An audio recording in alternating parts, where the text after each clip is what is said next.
Muy buenas tardes, amigos de Radio María, con ustedes el diácono Roberto Polanco, una vez más para presentarle su programa, Unidos en Cristo, una escuela de espiritualidad.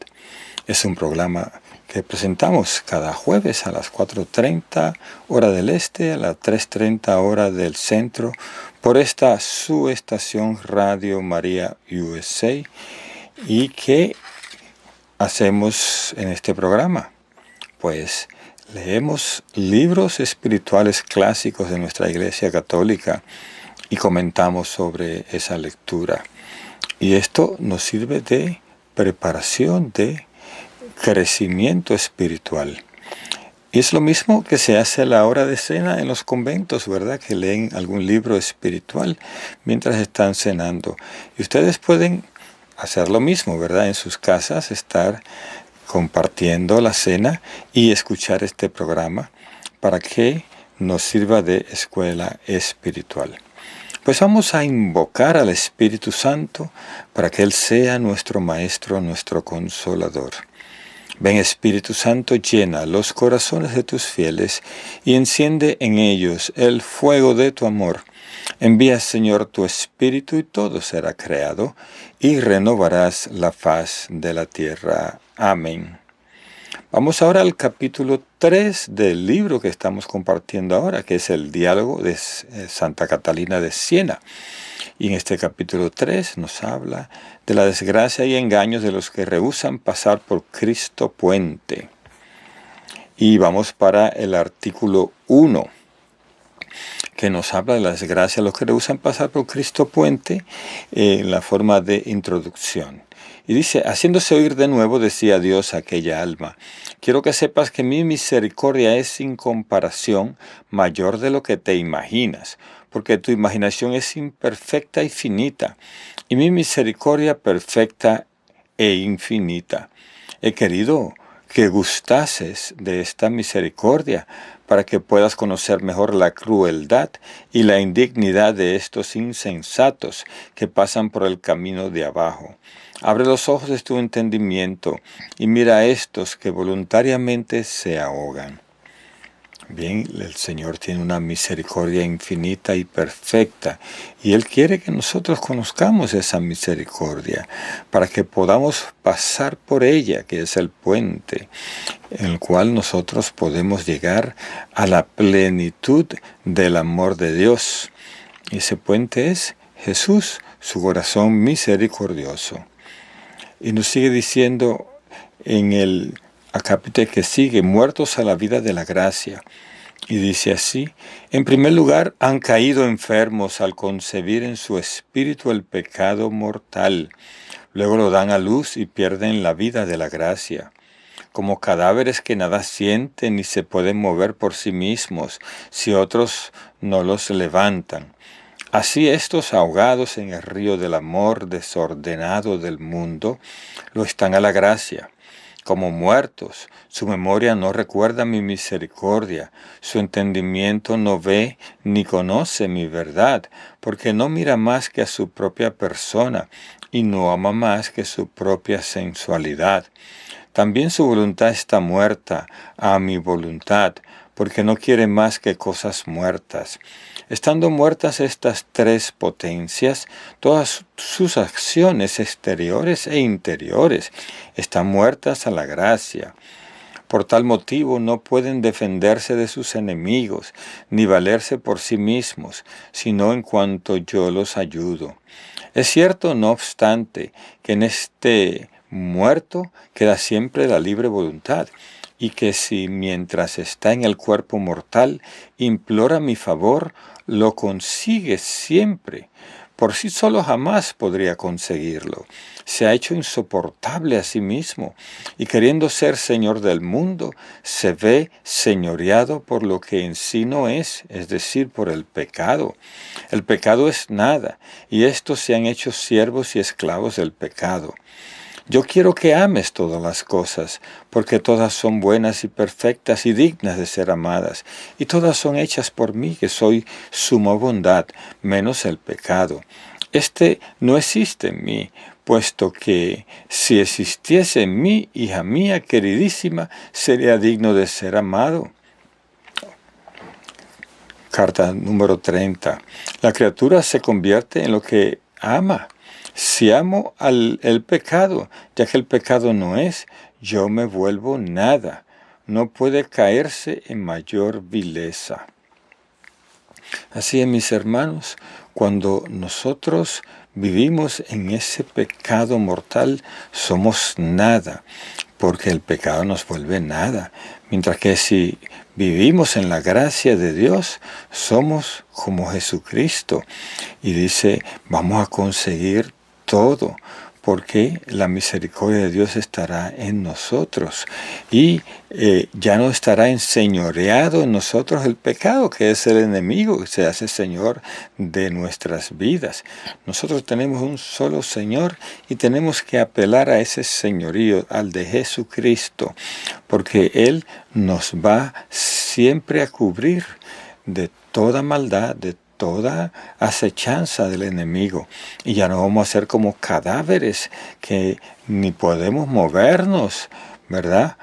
Ni podemos llegar a donde tenemos que llegar, sino que en vez de cruzar por el puente que es Jesucristo, nos estamos metiendo en el río del mundo, de la maldad, que nos arrastra hasta mar adentro. El mar sería el lugar de la maldad, del pecado, en este caso, ¿verdad? En esta comparación, y también en la palabra de Dios pone el mar como el lugar de la maldad.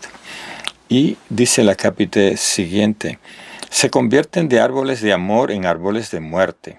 Yo hice de ellos árboles de amor por la vida de gracia que recibieron en el bautismo. Ellos se han hecho a sí mismos árboles de muerte, porque muertos están, como te he dicho. ¿Sabes dónde tiene la raíz este árbol? En el engreimiento de la soberbia, que alimenta el amor propio sensitivo. Su meollo es la impaciencia, y retoño suyo la indiscreción.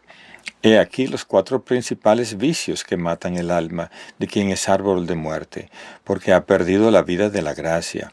Dentro del árbol se nutre el gusano de la conciencia, que bien poco se deja sentir, mientras el hombre vive en pecado mortal y vive cegado por su amor propio. Los frutos de este árbol son mortales, porque reciben la savia de la raíz de la soberbia. El alma está llena de ingratitud, de la que procede toda maldad. Si ella agradeciera los beneficios recibidos, me conocería a mí. Al conocerme a mí, se conocería a sí misma y permanecería en mi amor. Mas ella está ciega y anda a tientas por el río, sin ver que el agua no le espera. Conocerse en sí y conocerse a Dios son, para Catalina, 2 aspectos de una misma realidad. Conocerse, sabiéndose el no ser, es conocer la medida en que Dios nos quiere. Lo que somos es la medida del amor de Dios en nosotros. Humildad y amor son, por tanto, también 2 aspectos de una misma realidad, fruto del conocimiento trascendente de sí mismo. Así es, y nosotros cuando nos conocemos a nosotros mismos es porque el Espíritu de Dios nos está escudriñando, como dice la palabra de Dios, que el Espíritu escudriña, ¿verdad?, hasta el corazón de Dios. Y entonces Él va a entrar a nuestro corazón y a observar todos nuestros movimientos, nuestras ansiedades, nuestros anhelos, todo. ¿Y quién nos conoce más que Dios mismo a nosotros? ¿Verdad? Nos conoce más que nosotros mismos. Y por eso tenemos que entrar en este conocimiento de Dios, porque el que se conoce a sí mismo va a llegar al conocimiento de Dios, y el que conoce a Dios va a llegar al conocimiento de sí mismo, porque allí va esa vía doble, ¿verdad?, que nos hace a nosotros entrar en esa sabiduría de Dios, que es la que nos trae el Espíritu Santo. En el acápite que sigue dice, frutos de este árbol de muerte, la inmundicia. Ese es el fruto A. Y dice, los frutos de este árbol de muerte son tan diversos como los pecados mismos.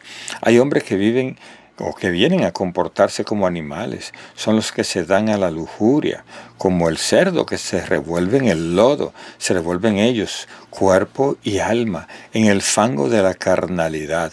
Alma embrutecida, ¿dónde has dejado tu dignidad? Habías sido hecha hermana de los ángeles, y no pasas ahora de ser un animal cometiendo tantas aberraciones. Ningún pecado es tan abominable y quita de tal manera al hombre la luz del entendimiento como este.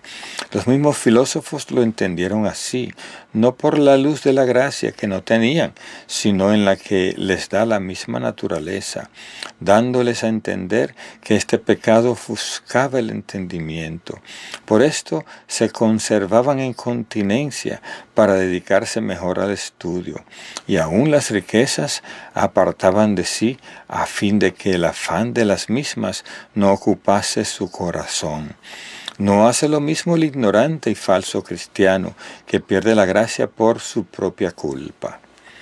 Así es, mis hermanos, y los sabios de la antigüedad hacían esta continencia para ellos ir detrás de la sabiduría, del conocimiento, de la profundidad.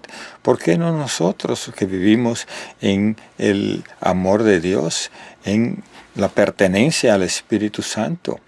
Él nos va a llevar a esa verdad total, y para llevarnos necesitamos nosotros estar en la gracia, que sea el dejarnos de cualquier cosa, sobre todo la lujuria, que nos aleje de la sabiduría.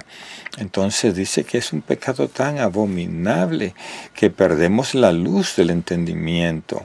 Y entonces, si usted quiere conocer más y más de Dios, tiene que vivir en esa santidad, en esa continencia que haga que el Espíritu pueda fluir a través de nosotros, y a través de este fluir darnos esa sabiduría total, esa verdad total que nos prometió el Señor que íbamos a recibir del Espíritu Santo.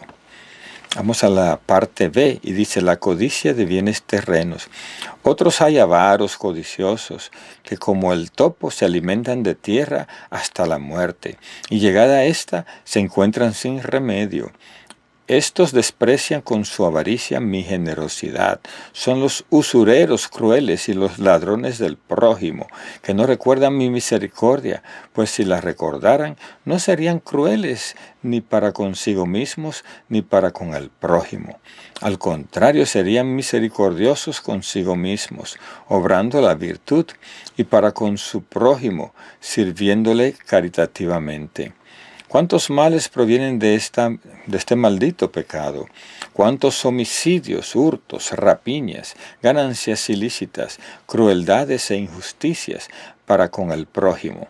La avaricia mata el alma y la convierte en esclava de la riqueza, despreocupándola de observar los mandamientos de Dios. El avaro a nadie ama sino a su propio interés. Este vicio procede de la soberbia y a la vez la nutre.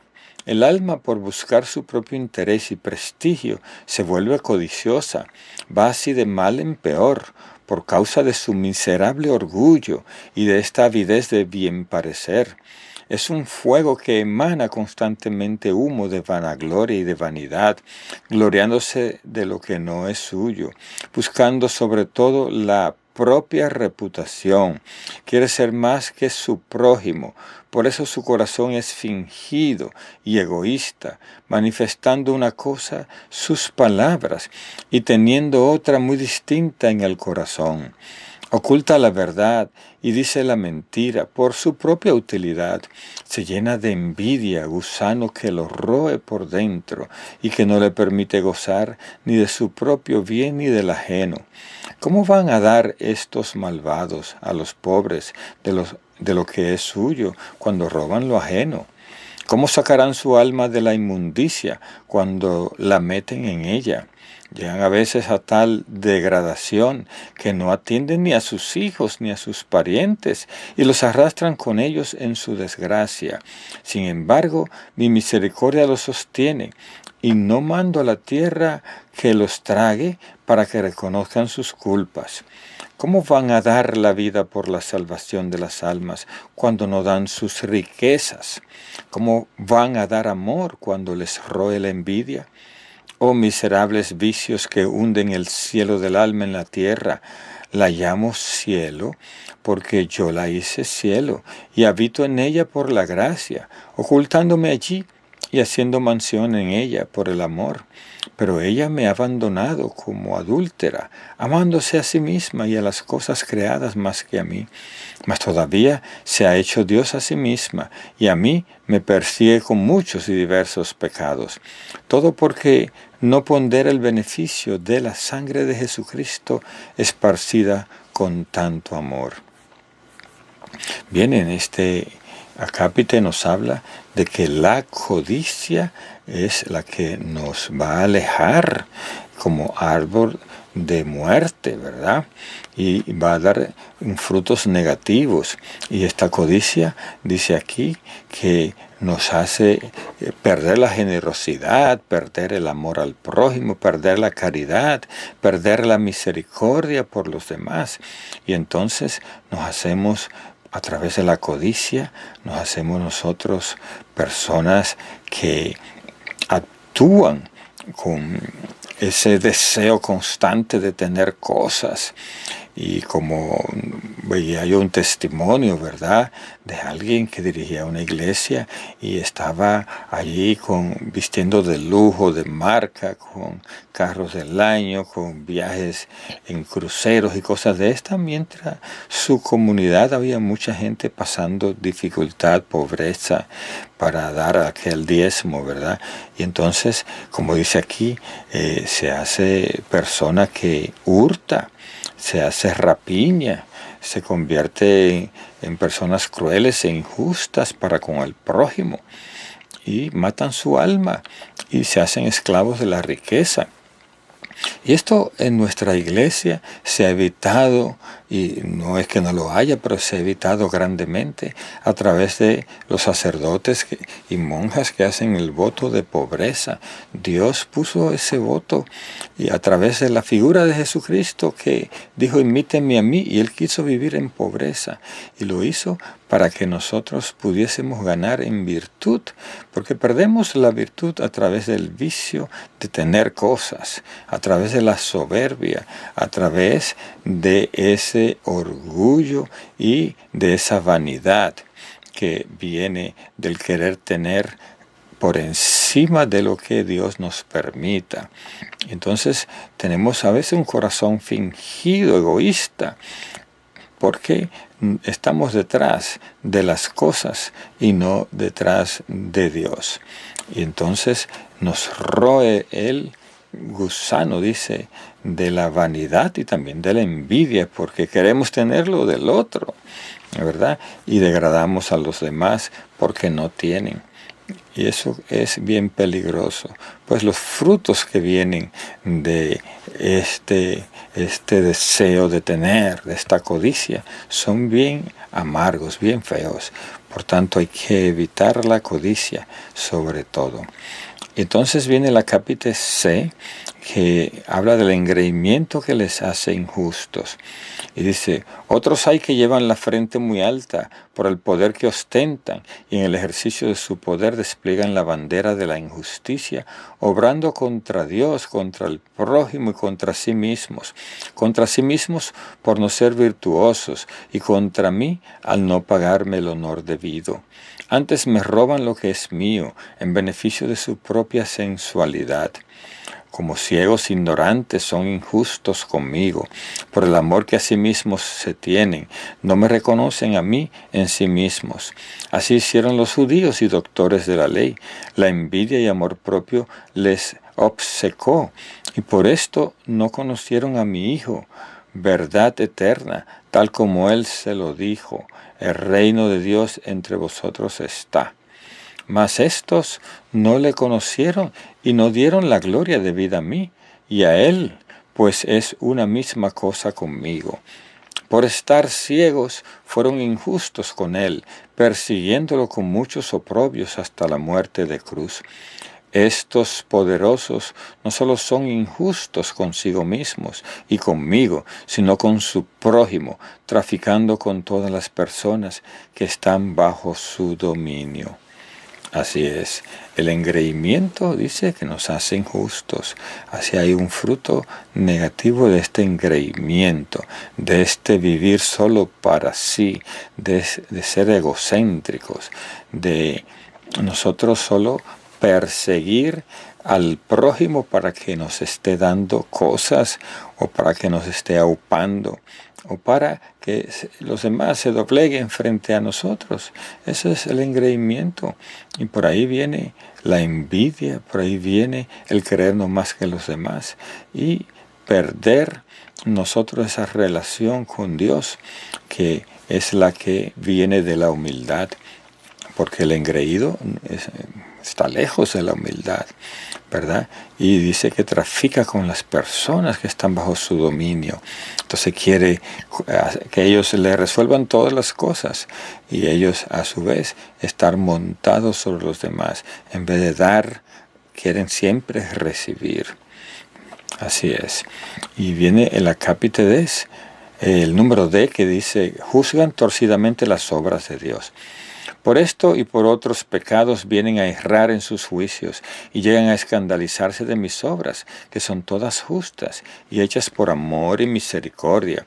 Con estos juicios errados e injustos, con este veneno de la envidia y de la soberbia, eran calumniadas las obras de mi Hijo, mintiendo con estas palabras: obra por virtud de Belcebú. Así estos malvados, hundidos en su amor propio, no solo se escandalizaban de mí, sino de mis siervos, tachando de hipocresía los actos de virtud que en ellos descubren. Las cosas buenas les parecen malas, y las malas se les antoja buenas, porque tienen corrompido el corazón y viciado el gusto. Oh ceguera humana, que no consideras tu propia debilidad.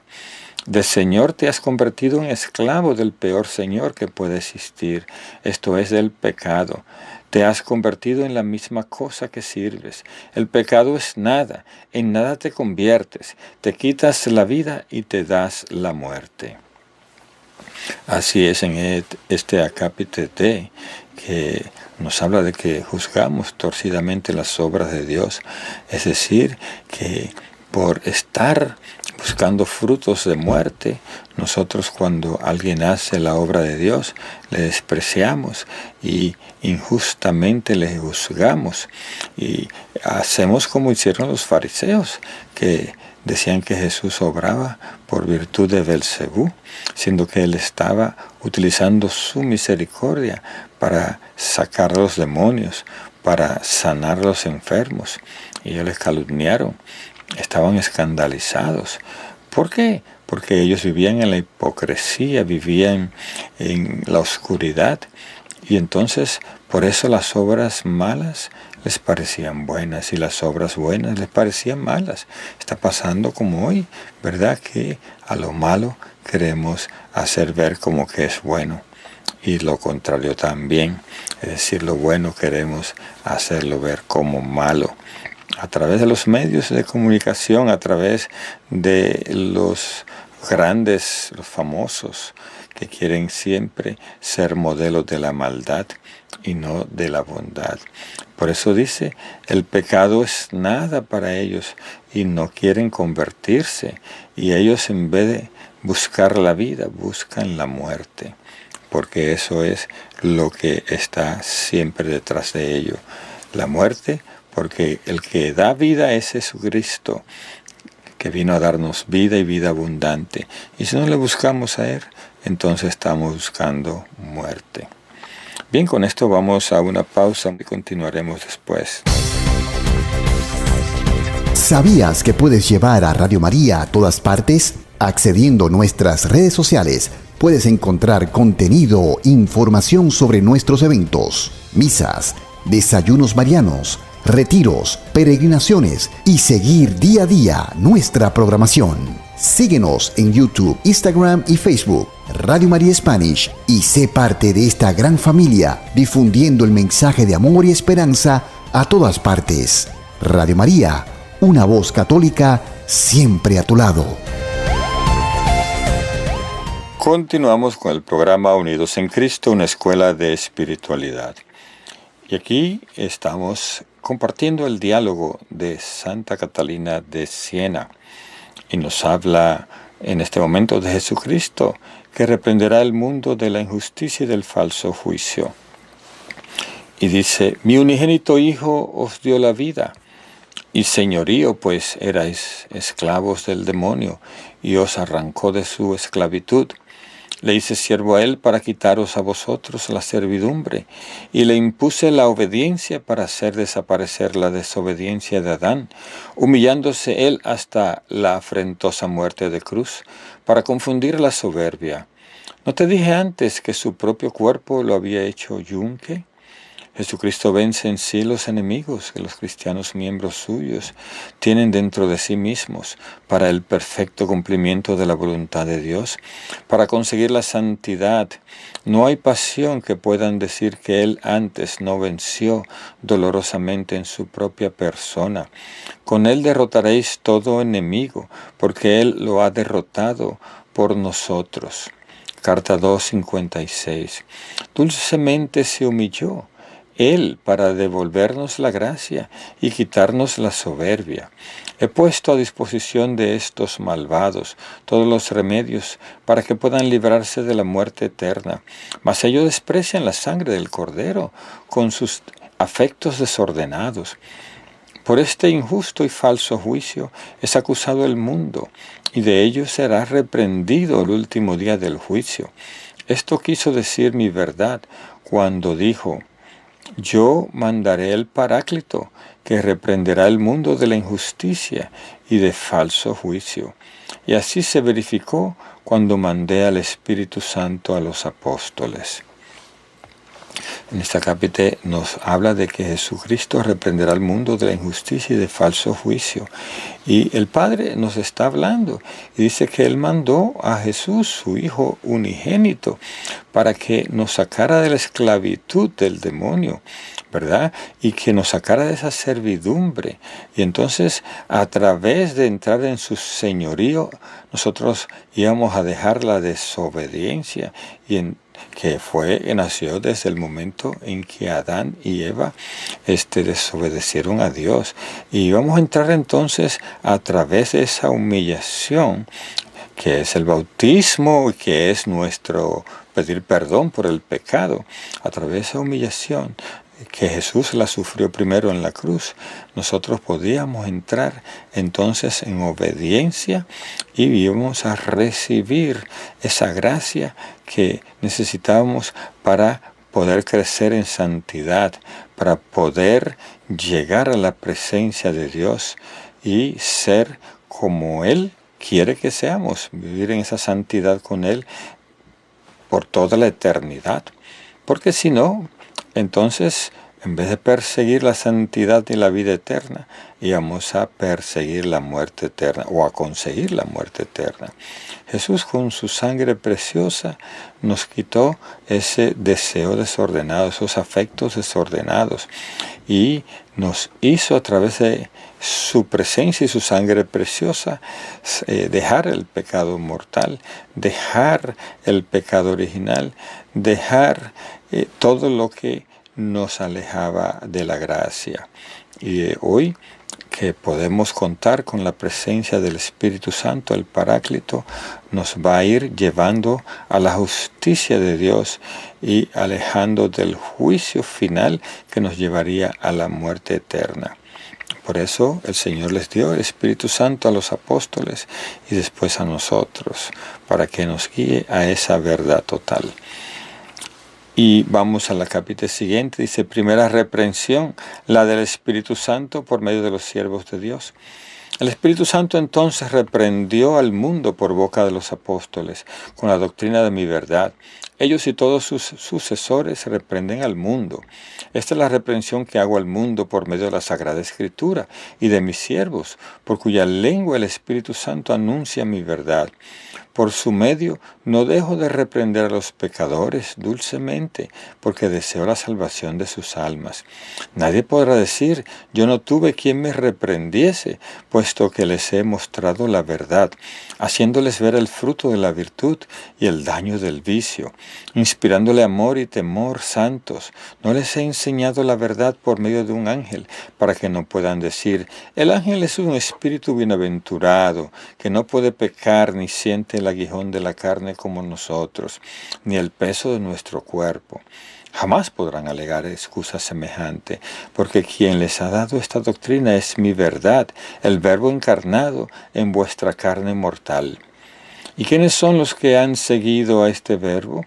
Criaturas mortales, y que sufren como vosotros la lucha de la carne contra el espíritu, como la sintieron el apóstol Pablo y otros muchos santos.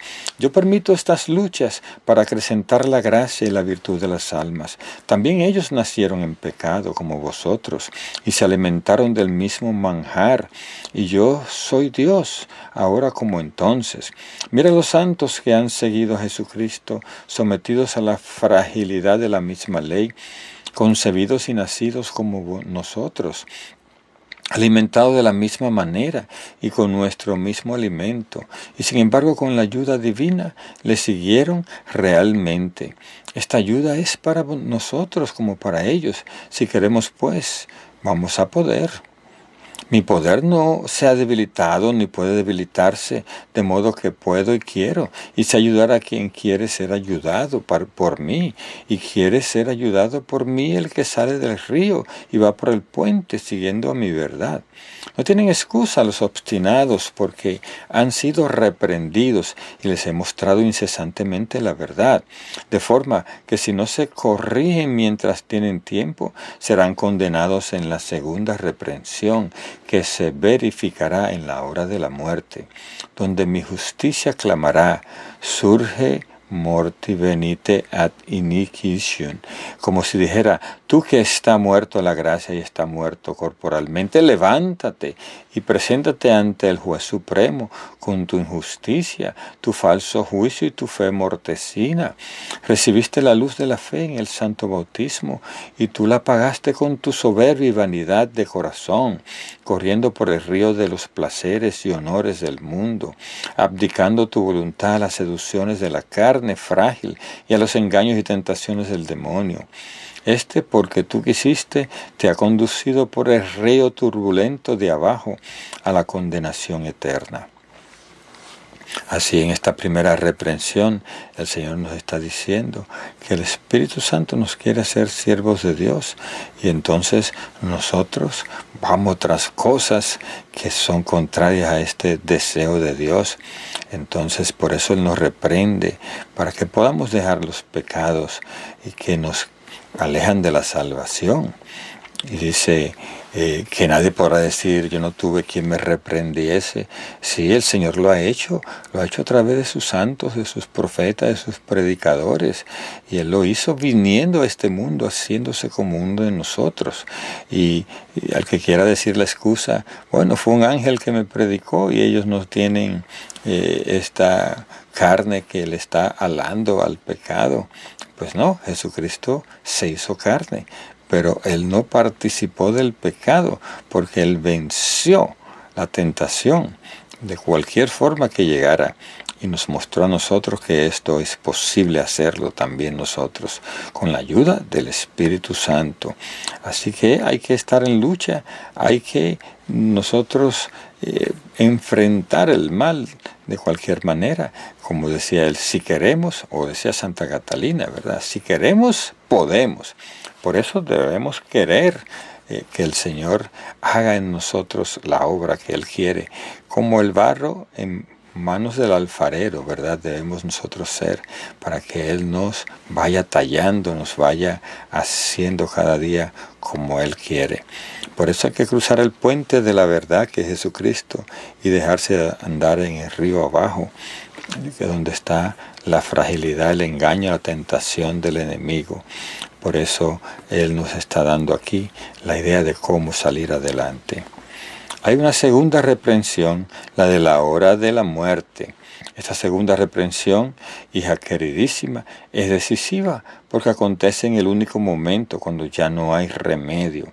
Entonces la conciencia que estaba cegada por el amor propio, cuando se ve en la imposibilidad de huir de mis manos, comienza a despertar, reprendiéndose a sí misma el que por la propia culpa ha llegado a tanto mal. Si esta alma tuviese luz para conocerse y dolerse de su culpa, no por las penas del infierno que la esperan, sino por haberme ofendido a mí, que soy bondad infinita, hallaría todavía misericordia.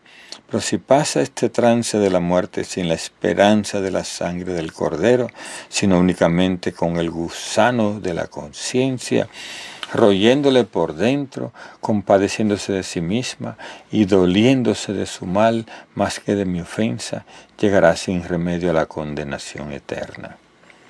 Esta segunda reprensión está bien fuerte, ¿verdad? Porque dice que cuando nosotros no tenemos remedio es cuando por la ceguera del amor propio nos ponemos a huir de las manos del Señor. No queremos despertar nosotros la conciencia, no queremos recibir ninguna reprensión por la culpa que nos ha llevado a tanto mal. Cuando nosotros no queremos dolernos de nuestra culpa, de nuestros pecados, nuestras infidelidades, cuando no queremos ir a Jesús, que es todo bondad, que es todo misericordia, entonces nosotros estamos desechando la sangre del Cordero y estamos dejando que se nos ruye la conciencia, ¿verdad? Con el gusano de la desobediencia, de la falta de paciencia, de la falta de amor. Y entonces ofendemos al Señor una vez más y estamos caminando hacia esa condenación eterna. Y aquí dice el acápite siguiente: son injustos cuando juzgan mayor su pecado que la misericordia de Dios.